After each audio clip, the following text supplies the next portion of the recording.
Bon, en attendant que nous puissions rendre public nos conclusions, je peux vous dire que l'impression que j'ai eue par rapport à la réalisation physique des travaux est bonne. Pourquoi? Parce que selon les documents auxquels nous avons eu accès, les travaux ont commencé vers la fin du mois d'août, donc il y a plus ou moins 4 mois. Et les taux de réalisation, c'est-à-dire de construction, d'évolution physique des travaux sur le terrain, nous paraissent vraiment être plus encourageants.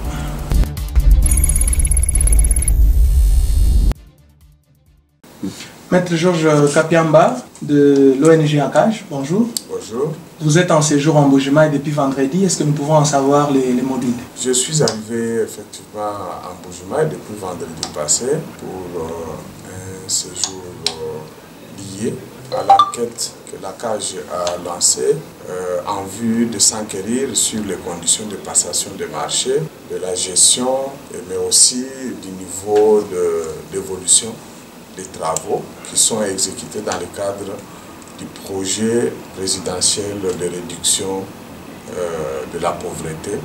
Ce sont les projets qui sont financés par FPI et dont le financement s'évalue à 14 millions de dollars américains. Donc, nous sommes arrivés et nous sommes en train de travailler. Je suis venu accompagné de 2 experts et au moment où nous parlons, nous continuons encore avec notre travail de collecte de données. Vous avez visité ces ouvrages? Bien sûr, nous avons visité tous les ouvrages, à l'exception de l'école qui doit être construite à Mupompa, parce que le démarrage a pris du retard, selon les explications nous fournies par le superviseur, c'est-à-dire les contrôleurs du bureau CREST.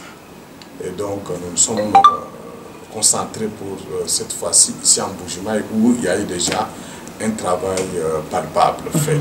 Qu'est-ce que vous avez constaté personnellement sur le terrain? Bon, en attendant que nous puissions rendre public nos conclusions, je peux vous dire que l'impression que j'ai eue par rapport à la réalisation physique des travaux est bonne. Pourquoi? Parce que selon les documents auxquels nous avons eu accès, les travaux ont commencé vers la fin du mois d'août, donc il y a plus ou moins 4 mois. Et les taux de réalisation, c'est-à-dire de construction, d'évolution physique des travaux sur le terrain, nous paraissent vraiment être plus encourageants. Parce que nous sommes allés dans les sites où les complexes, par exemple, de 2 hôpitaux, l'hôpital de Cancélé, l'hôpital de la Mouya, l'école du 4 janvier, l'école de Kalenda Moudiché. Nous avons vérifié avec les experts que j'ai amenés de Kinshasa, dont l'un est un architecte chevronné. Nous avons constaté que par rapport au délai leur imparti, ils sont à mesure de satisfaire, mais à condition que les FPI, les contrôleurs des travaux, la société civile, les autorités, tout le monde reste mobilisé pour suivre ça aussi, parce que c'est ce qu'il faut, ce que chacun doit faire. Jusqu'à présent, selon ce que vous avez fait comme constat, où est-ce que les conseils du président interviennent? Ils sont à quel niveau? Exécution, suivi ou à quel niveau? Alors, je vous ai dit que nous sommes en train de continuer à collecter les informations, les données. En ce qui concerne les conseillers, nous avons constaté qu'ils ne participent pas à la gestion. Ils ne sont pas dans la chaîne de la gestion. Et donc, par rapport à toute la documentation que nous avons à ce jour, il s'établit que dans la gestion, nous avons les FPI, nous avons les bureaux de contrôle de supervision qui est le bureau CREST, et nous avons au niveau local à Mbuji-Mayi le comité de pilotage local qui est constitué du gouvernement provincial et du diocèse de Mbuji-Mayi. Alors, en dehors d'eux, sur terrain, les bureaux de contrôle, nous avons constaté qu'ils ont placé des ingénieurs qui sont là pour surveiller aussi l'exécution conforme, c'est-à-dire la conformité dans la mise en œuvre des travaux, qui sont aussi à côté des autres ingénieurs, notamment du diocèse en ce qui concerne principalement l'école Kalenda Moudiché, où nous avons trouvé la présence des représentants du diocèse qui sont là aussi en train de suivre les travaux. Maître Georges, votre mission va durer combien de jours?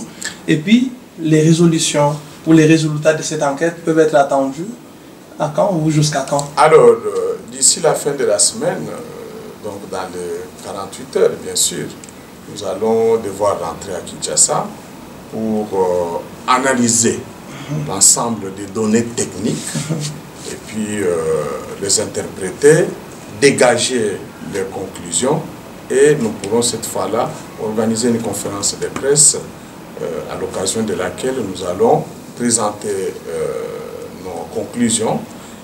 Après Kinshasa, nous reviendrons ici en Mbuji-Mayi pour le faire aussi, parce que c'est le lieu où s'exécutent les 10 ouvrages. Nous souhaiterons donner l'information à tout le monde, que ce soit à Kinshasa ou ici, avec des recommandations qui seront éventuellement destinées à certaines autorités. En Mbuji-Mayi, il n'y a pas que ce programme présidentiel qui est exécuté, il y en a autant, ouais, à l'instar du projet Tshilejelo. Mais pourquoi vous n'avez pas parlé du projet Tshilejelo? Alors, vous savez que lorsqu'on mène une enquête, on se fixe toujours un délai, et on ne peut pas mener au même moment ces deux enquêtes. Donc, nous avons pensé commencer d'abord par celui-ci, parce qu'il s'agit des ouvrages dont l'exécution a été à la base de plusieurs controverses. Et donc, nous nous sommes dit qu'il s'agit là des questions de bonne gouvernance et qu'il y avait des allégations de détournement, de corruption. Et pour nous, c'était plus urgent de mener notre enquête sur ces packages d'ouvrages. Et après, nous verrons maintenant comment entreprendre une autre enquête, cette fois-là sur le projet Tshilejelo, parce qu'il faudrait que l'opinion sache que ces packages d'ouvrages, de projets, ne font pas partie du projet Tshilejelo. Donc, c'est deux choses différentes. Alors, peut-être la dernière question, Maître Georges Kapiamba. Ouais. Dans quel objectif vous faites tout ceci? Est-ce que vous avez un financement extérieur? Non, non, d'abord, c'est un contrôle citoyen. La CAGE a toujours fait ça. Je vous informe que là, par exemple, depuis l'année passée, nous menons une même enquête, donc à l'enquête similaire, sur l'exécution de certains marchés publics confiés à certaines entreprises chinoises, notamment Craig 7. Aussi à une autre entreprise qui a presque terminé les travaux sur la route Kasumbalesa-Sakanya. Moi-même, je suis allé là-bas à 3 reprises. Je suis allé avec les experts, on a collecté les données. Nous avons déjà commencé un plaidoyer au niveau des autorités à Kinshasa. Avant que je vienne ici, j'ai encore rappelé certaines de nos observations en ce qui concerne ce que nous avions constaté là-bas. Et donc, nous faisons ça parce que c'est notre devoir en tant que citoyens de pouvoir aussi apporter notre contribution à la reconstruction de notre pays, surtout assurer la surveillance de la manière dont nos affaires sont gérées par nos dirigeants. Maître Georges, un message à tous les Congolais qui vous écoutent, qui vous regardent en ce moment? Alors, le message que je peux avoir à cet instant, c'est de les rassurer, confirmer que je suis effectivement arrivé à Mbuji-Mayi depuis vendredi passé, à la tête d'une délégation constituée notamment des experts de la CAGE, dont des ingénieurs en construction, et que nous avons déjà collecté plus ou moins 70% des données dont nous avions besoin sur l'exécution de ces projets qui rentrent dans le cadre du programme présidentiel pour la réduction de la pauvreté. Et nous continuons encore jusqu'à demain et qu'incessamment, nous allons rendre public nos conclusions et nous maintiendrons toujours notre indépendance là où il faut dire des choses telles que nous les avons nous-mêmes constatées, nous les avons analysées, après que ça soit confronté aussi aux personnes concernées, nous allons le dire et nous ferons des recommandations pour lesquelles nous nous engagerons encore à faire des suivis auprès des autorités. Et il y en aura, mais je ne peux pas le dire déjà maintenant pour ne pas anticiper. Maître Georges Kapiamba, patron de l'ONG ACAJ, nous vous remercions. C'est moi qui vous remercie.